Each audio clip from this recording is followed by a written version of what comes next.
el siglo pasado, pero bueno. Y nací en Madrid y entré en la escuela de arte dramático, hice la escuela, aquella famosa en la calle El Pez, hoy se llama La Resal, pero entonces era la escuela de arte dramático. El director era don Guillermo Díaz Placha, un erudito de la época. Y ya con la escuela, Amparo Reyes me llevó a Radio Intercontinental. Allí hice yo mis primeros pinitos radiofónicos. Desde la radio, esta pasé luego a Radio Nacional. Hice seriales, bueno, pues todos en Radio Nacional y allí también.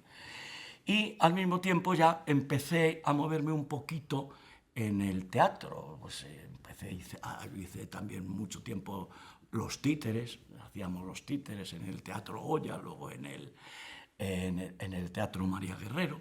En mi primer contacto con el cine fue con, bueno, casi me pongo de pie, con José Luis Borau. Borau me llamó para hacer un papelín en Crimen de doble filo. ¡Ay, qué personaje! Nunca le olvidaré. Ese gran oso, simpático, bonachón, y como director era igual que en la vida normal. No sé, era apabullante, sí, encantador. Y aquella película, pues, estuvo bien. Luego yo trabajé con él en una que no dirigió él, se llamaba El Monosabio, que era un compañero amigo de él que había surgido una amistad en Estados Unidos, Ray Rivas, quiero recordar que se llamaba. Y bueno, he hecho alguna cosa más así con él y tal, o si no guionista, porque Camada Negra, por ejemplo, que era la dirigió Manolo Gutiérrez Aragón, pero yo creo que el productor era José Luis. Entonces, luego tuve la suerte de en la Academia del Cine estar juntos los dos en la directiva. Fueron unos años encantadores, porque era tan entrañable, me gustaba hablar con él, simplemente tomarte un cafetito con él y contaba siempre sus cosas y con esa, a mí me gustaba oírle, parecía Don Quijote y me daba consejos y tal, y yo, bueno, pues el actor es actor allá donde esté, luego será bueno, malo, regular, pero yo, ¿qué más me da a mí ahora mismo? Yo ahora ¿qué estoy haciendo? ¿Una interpretación? Sí, pero ante una cámara. Bueno, esta interpretación la puedo hacer exactamente la misma en un escenario, o en un micrófono sin cámara, o en cualquier medio técnico que a mí me da igual. Entonces, ¿por qué andamos a veces con esas diferencias de si es actor de cine, actor de teatro, doblador, que se dice en un tono? El actor de doblaje, hay actores muy buenos, y yo he trabajado con toda la profesión y con muchos que en primera línea como actores. Yo he trabajado con Fernando Guillén, con Paco Valladares, yo qué sé con cuántos, es que no sé, sería muy larga la lista. Por ejemplo, ahora hay un actor, bueno, emergente, no, ya está consolidado, que es Ramón Langa. Ramón Langa ha hecho, bueno, dobla Bruce Willis y tal, y Ramón tuvo mucha gracia. Estábamos haciendo el caso Almería y yo no le conocía, no había coincidido con él en doblaje, y de repente digo, ¿y tú, Ramón, a qué te dedicas? Y dice, no, estoy haciendo una cosita en el Infanta Beatriz, hacía un papelito allí de teatro y tal. Y dice, ¿doblaje? Y dice, no, hago mucho doblaje. Y yo dije, esta es un fantasmilla. Y porque yo no le había visto nunca en una sala de doblaje. Bueno, terminaba la película aquella, que luego también daré un toque. Y bueno, y ya voy a mis estudios de doblaje, y un día le vi allí, un papel así, bueno, a los 15 días ya tenía, bueno, al mes o mes y pico que yo empecé a verle, era una figura del doblaje. Porque, evidentemente, en el doblaje hace falta una voz adecuada, no esa voz tampoco abajo, importantísima, que no. Yo he hecho montones de doblaje y tengo una voz normal, pero he hecho muchos dibujos animados, porque puedes llevar la voz arriba, abajo, puedes jugar con ella, yo he hecho cientos de películas de dibujos.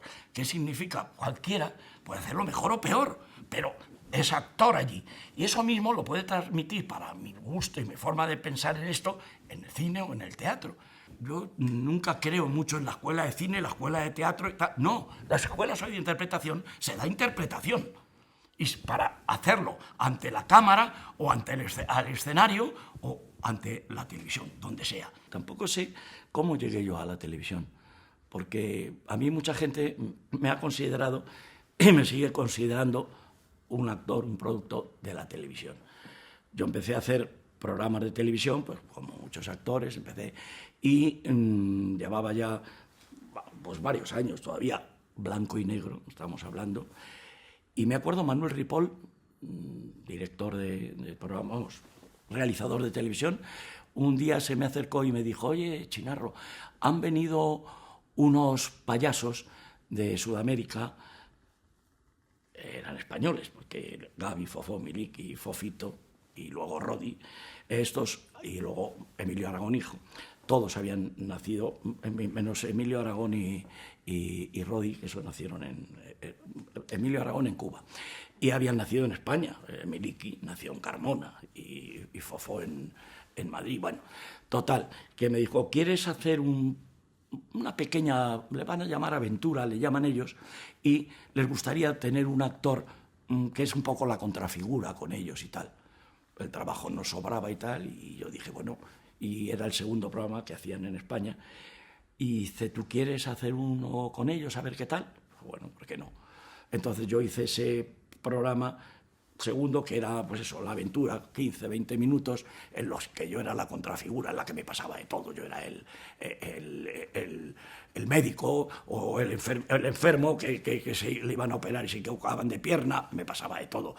La tarta me ha caído a veces, pero pocas, pues la gente dice: ¿cuántas tartas te habrá yo? Pues sí, a lo mejor 5, no más de 5 tartazos. Pero ellos necesitaban ese personaje. Y nos llevamos bien, y desde el principio dijeron: bueno, pues ¿quieres seguir con nosotros y tal? Y seguí, y los programas que yo hice fueron 12 años. Es incalculable lo que hice. Yo creo que alguien los contó un día y me dijo que eran como 300 o más, no me acuerdo cuántos. Aquello me dio una popularidad total, lo que es salir todos los sábados, años y años en la televisión, cuando no había más que la 1 y la 2, pues eso fue, claro, muy fuerte. ¿Qué pasó eso? Yo, que había empezado a emerger en el cine algo, a empezar cosas, tal, sí me perjudicó. Para el cine, para el teatro no. Para el teatro yo hice el teatro que yo quise, mucho teatro afortunadamente, y como además la televisión me permitía elegir, pues hacía obras y directores que me gustaran, ¿no? Me acuerdo una película que han puesto en televisión española muchas veces, que es Operación Ogro. Es terrible, porque yo tenía solamente un médico, una escena bastante fuerte, porque sale a decir que ha muerto una chica que murió pues de un pelotazo o una cosa así, que era Mariluz Nájera. Y entonces el impacto fue con Pontecorvo allí y tal, y cuando sale mi cara allí en la tele, yo casi me quería, era en el cine Roxy o por ahí, me quería meter debajo de la butaca, porque un clamorcillo de Chinarro, eso lo pasé mal, o sea, tengo que reconocerlo. Una de las cosas más bonitas, de los trabajos más bonitos que yo he hecho, que es Lorca, muerte de un poeta. Yo hice con Juan Antonio Bardén este programa. Juan me dijo: hay problemas con Televisión Española para que hagas tú el Lorca, el padre de Lorca. A mí me hacía una ilusión. Y dice: pero tú no te preocupes, Televisión Española quiere que lo haga Homero Antoniuti o Gabriel Fersetti. Pero digo, bueno, y Lorca lo hacía un inglés, majísimo y encantador. Y él dijo: pero tú no te preocupes, que esto lo haces tú. Y así fue. Yo lo hice, me hizo gran ilusión, fue una serie de 6 capítulos que fue un éxito grande, y se sacó la película también, que es Lorca, muerte de un poeta, y es un trabajo muy digno de Juan Antonio. Bueno, estábamos rodando y en la calle, Chinarro, los chavales y no sé cuántos y tal, y Juan me coge allí y dice: oye, él no sabía que yo hacía un programa infantil durante 12 años. ¿A ti de qué te conocen? Eso fue graciosísimo. Digo: no, que he hecho algunas cosas y tal. Y dice: si lo sé, no te contrato, vamos, es que aquí te conoce todo el mundo en Granada y tal. Afortunadamente yo salía en las 3 épocas de don Federico García, con bigote, con un poquito más de pelo y tal, o sea, que no se me identificaba con Chinarro, el de los payasos. No, yo he hecho estudios unos, pues como todo el mundo pues, de esta profesión, muchísimos, ¿no? Muchos estudios uno, que era un programa maravilloso, con ese añadido de que vas, todavía te lo dicen, te ve alguien por la calle y, ¿y por qué no hacen ustedes estudios unos? ¿Por qué? Y dices: pues mire, tengan que decirle, pues porque usted no lo va a ver. Porque en la última época yo hice con Pedro Amalio López, ya no está, con Pedro Amalio hicimos Carlota, sí, y La Malquerida, que esto lo hacía Belén Molinero, en Televisión Española. Retomamos hace unos pocos años esto, y la audiencia un 9 y pico %, después de hacer un esfuerzo de televisión, de pagarnos a nosotros muy bien, porque tuvimos un mes y pico de ensayos y porque se hizo 2 buenos trabajos. Alguno más hubo, 5 o 6 tal, las audiencias no llegaron al 10%. Es mentira, la gente no quiere ver eso, ya quiere ver estas series mucho más con todo ese ambiente de sus calles y sus bares y no el Estudio 1 a lo mejor toda la obra en un decorado. No quieren eso, pero bueno, que vuelva el Estudio 1 no tiene nada que ver. Sería muy interesante porque se podría buscar otras vueltas. Recuerdo a él que era Chapete, el regidor del Teatro Español, que siempre decía, no era como ahora que están los ordenadores y te decía, mete el 7, mete el 5, y le oíamos a veces en el escenario, a él no, o a otra gente hacer ruido. Y me acuerdo aquel día que antes de empezar la función dijo Rodero, os advierto, como hoy, cuando yo salgo en esta escena, que le estábamos escuchando 5 o 6, haya el menor ruido, yo me voy. Y bueno, nosotros salimos como actores, nosotros no hacíamos ningún ruido, hacíamos lo que teníamos que hacer. Y efectivamente, cuando estábamos allí, dentro se vio caer algo y ¡oh! Un ruido. Se queda callado. Nosotros mirándonos todos, y tuvo el regidor Chapete que tirar el telón. Nosotros, bueno, no sabíamos qué hacer.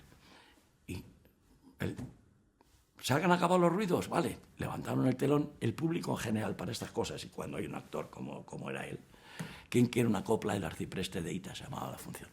Y entonces el público aplaudió y tal, viendo lo que había pasado. Él no se inmutó y siguió, porque José María tenía un carácter. A mí me parecía bien y él lo podía hacer. Yo no lo hubiera podido hacer eso. El teatro, el cine, esta profesión es muy seria. Y tenemos que pensar que detrás de nosotros hay toda una profesión. No son solo los que damos la cara. Es que hay, independientemente del director, que en un rodaje es una figura imprescindible, y otras que son prescindibles como nosotros, porque puede ser cualquier otro, pero son absolutamente necesarios. Tenemos que tener un respeto siempre hacia ellos. Afortunadamente yo creo que la profesión es bastante respetuosa con todo lo que nos rodea, y bueno, tanto es así pues que yo mantengo muchos amigos que no son actores, y bueno, o Reyes Abade, que un maravilloso, bueno, una de las personas que más películas y más Goyas tienen en este país.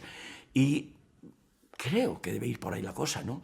Que tenemos que respetarnos unos a los otros. No sé, ahora dicen que la gente joven es más así. Yo no lo creo. Yo creo que una vez que trabajan, se afianzan en esto, porque son estos jóvenes, muchos de ellos son emergentes, que trabajan, pues hacen 2, 3 protagonistas, 3, y luego se quedan en nada, ¿no? Y dices, claro, si es que tampoco estabas preparado, si no vales nada más que para hacer eso, prepárate. Yo cuando algún insensato, alguno hay que dice, oye, sin algún consejo, lo mío es un poco prosaico, dame un que para ser actor y tal, digo, mira, cuídate, la boca y el inglés. Son 2 cosas que dices, parece una tontería. No, es muy importante cuidarte tus dientes, tus problemas, esto, y el inglés. Yo he perdido trabajo por no saber inglés, lo he perdido. Y bueno, pues y hace poco pues podía haber hablado con Tim Robbins, que estaba en una cosa en Almagro, estuve en un momento, y pues no pude hablar con Tim Robbins, que era un hombre amabilísimo. Claro que también tenía, el que había aprendido castellano, bueno, viene aquí porque venga ya, pues no sabía nada. Y yo tampoco. O sea que como 2 tontos allí, y eso me ha pasado muchas veces. No muchas cosas, pero me han llamado para cosas en inglés. No muchas en mi vida, pero digamos que 5 o 6, ahora menos, cuando había más coproducciones y tal, pues no podía ser, porque una vez me llamaron para Asterix y Obelix, y está Laura Cepeda, está jefa de casting y tal, y nos hizo a varios actores una prueba de francés, y cuando el director lo oyó, por lo visto, que fue lamentable, que vamos, a mí no me cogieron porque debió ser un francés, y mi mujer lo habla y me lo toma, no sé qué diría allí, que yo veía que lo que estaban oyendo estaban tirados de risa, oyendo qué dice este. Y luego me decía esta Laura Cepeda, dice, bueno, pues te diré después de todo eso tú parecías nativo al lado de otros que fueron. O sea que horrible. Pero bueno, esto es así, nuestra preparación tampoco fue exhaustiva. Entonces, los idiomas, eso era un lujo. Entonces, el que hablaba inglés, pues no sé, nosotros le venerábamos. Y he tenido la fortuna de hacer, bueno, una película que era de Manolo Gutiérrez de Aragón, que es Sonámbulos, y teníamos una escena muy graciosa. Graciosa no era, nos hacía nosotros gracia porque éramos José Manuel Cervino, compañero, amigo y buen actor, que nos cruzábamos, ella la tenía, yo hacía un guardia, un gris de entonces, y era el comisario, y ella estaba allí detenida.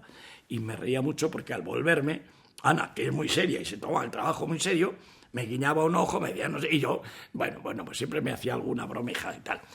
Luego hice con ella también ese no recuerdo cómo se llamaba ese programa, tengo foto de ella, y yo de cura, y la tengo así cogida en la mano, la tengo puesta en mi casa, la fotografía. Era un programa de televisión con Jesús Yagüe. Luego hicimos también una cosa sobre el Cid en televisión española, que también ella hacía un papel. Antígona. No, yo he trabajado en varias ocasiones con ella, y bueno, mi respeto, mi recuerdo a Ana, que bueno, total, es total. Juan Diego, su primera o segunda, yo creo que era su primera función en Madrid, la hicimos juntos, que era por la Puente Juana y no por el río de Lope. Y él hacía el marqués y yo hacía el criado, el gracioso de la función, que por cierto tuvimos buena crítica, la tengo guardada, si alguien lo duda. Y allí empezó nuestra amistad, que continúa hasta ahora. También he seguido su trayectoria muy seguida, muy cercana. Nos hemos metido en aventuras juntos y tal. Y recuerdo una vez, espero que esto no lo vea, pero bueno, una vez estábamos ensayando una función que se llama Ivanov, de Chejov. Y esto lo hacíamos en cooperativa. Y a mí, como siempre me ha pasado, cuando ya estaba haciendo una cosa que estaba a gusto, pues Televisión Española me reclamaba y me tuve que ir a Canarias. Y al final lo tuve yo que dejar. Tuvimos que hacer una especie de improvisación porque lo estrenamos en Valencia con un éxito total, porque hicimos algo que dices, esto lo repites y no vale. No teníamos la función todavía terminada, no nos la sabíamos. El director era pues un mítico de la enseñanza, sobre todo, que es Jorge Inés, y de la dirección. Entonces, surgió y dijimos, ¿nos atrevemos con ello? Y no fuimos a hacerlo. ¿Cómo lo montamos? Es que lo cuentas y no te lo puedes creer. No teníamos ni la ropa, la letra mal. Entonces lo hicimos de una forma que pareciera, se cambió el título y la función es Ivanov. Y nosotros se llamó En torno a Ivanov. Inés se colocó en el patio de butacas, puso allí su mesa de dirección y ya teníamos pactado con él que cuando nosotros se nos fuera la letra cortaríamos y tal, y la ropa pues como nos apañamos. Y siempre recordaré que salíamos y todo. Yo me acuerdo de una de mis intervenciones, Juan más aún, y entonces salimos y sale Juan, no sé qué me dice y tal. Digo, un momento, vamos a ver, Jorge, a ver, interviene en esto, porque Juan sale ahora por aquí y lo estamos haciendo todos los días ensayando que sale por allí. Yo estaba mirando allí y esto no puede ser, no podríamos cambiarlo esto. Bueno, como esto 50 cosas. El público bramaba, aplaudía, tal, porque es que era lo más natural en lo que yo he intervenido, es que era real y verdadero, que nosotros no teníamos aquel espectáculo todavía, pero a la gente le encantó. Nos sentamos luego en la corbata cuando acabó la función y bueno, es que aquello la gente disfrutó como nunca. He hecho giras, claro que he hecho como todo el mundo, ¿no? Pero no demasiadas por mi apego a la televisión y porque la televisión es la que me reclamaba. Y en las giras es donde verdaderamente los actores, los compañeros, intimamos, donde tenemos nuestros conocimientos. Bueno, no como la gente se cree, que esto es Sodoma y Gomorra, no, eso nada. Mis compañeras son tan serias como puede ser una dependiente de una empresa importante. No, eso no es así. Pero sí es verdad que es donde nos conocemos. Nosotros pues muchas veces comemos juntos, cuando vas de gira, después de salir tomas una copa, o bueno, yo no soy de copa, pero tomo una tónica. Pero la verdad que las giras han sido muy interesantes. Yo he hecho varias. Afortunadamente no he sufrido esos años 40, 50 y tantos y tal, de esas giras paupérrimas en las que había que ir en vagones de tercera y malamente y tal, porque casi todas mis giras, yo he trabajado mucho en el Centro Dramático Nacional, y al ser teatros nacionales pues teníamos otras historias, o unas dietas más importantes y más serias. Yo he trabajado, pues no sé, más o menos en 40 películas, papeles más o menos, en general no grandes papeles. Televisión, no sé el número de programas de televisión, ya digo que he hecho tanta televisión, teatro sí he hecho mucho, radio también y doblaje durante toda una vida, o sea, que son muchos años de esto. Pero yo sigo creyendo que lo importante para un actor, y no es un consejo porque cada uno haga lo que quiera, es que intente no encasillarse, que procure moverse en todos los terrenos, porque ahí tenemos un gran abanico. Yo luego, por mi carácter, mi forma de ser, y me gusta trabajar, es una curiosidad decir por mis compañeros, pero he estado en la Unión de Actores, en el sindicato, en la sociedad de gestión, en AIS, que he estado varios años en el Consejo de Administración, muchos, en la Academia del Cine. Sí, me gusta, no digo yo que vayamos a salvar el cine ni vayamos a salvar nada, pero ahí estamos. Evidentemente en la Academia, que eso es lo que yo me muevo más en los últimos años, pues es un lugar en el que queremos, solamente esa pequeña palabra, promocionar, ayudar a que el cine se vea, porque el cine lo que necesita es que se pueda ver, que den facilidades. No, claro, nunca las habrá. Espero para que cuando se vea esto ya no exista esto, el 21% que hemos tenido tantos años. Espero que no. Y es que no puede ser. La presión que tenemos actualmente sobre la producción cinematográfica y teatral es enorme. El cine, para mí en los últimos tiempos, lo digo, es muy selectivo. No sé por qué. Esto será por ser viejo, pero es que de verdad, yo veo 6 películas españolas y digo, si no hay ni un papel para mí. Porque ya ni siquiera, ya no puedo hacer como yo hacía un médico, un conserje, no, porque ellos están jubilados ya. Ya puedo hacer un abuelo, y abuelos no salen. Ya ha pasado una vida, yo, bueno, todavía me encuentro con ánimo, y a veces con ganas de retomar, pero las fuerzas físicas no me dejan, pero las otras, ya digo, además tengo la ventaja de que cuando quiero, convoco a estos amigos que he tenido hoy en la memoria, pero la verdad, perdonadme, es que no he podido nombrar a todos, se me han escapado montones, y me va a dar vergüenza, pero sabéis que os quiero a todos. En la memoria mía estáis todos, y salvo 2 o 3, no muchos más, no, yo no he tenido en la vida profesional mía grandes malas cosas, sino afortunadamente todo lo contrario, por lo cual quiero deciros, compañeros de profesión, os quiero a todos.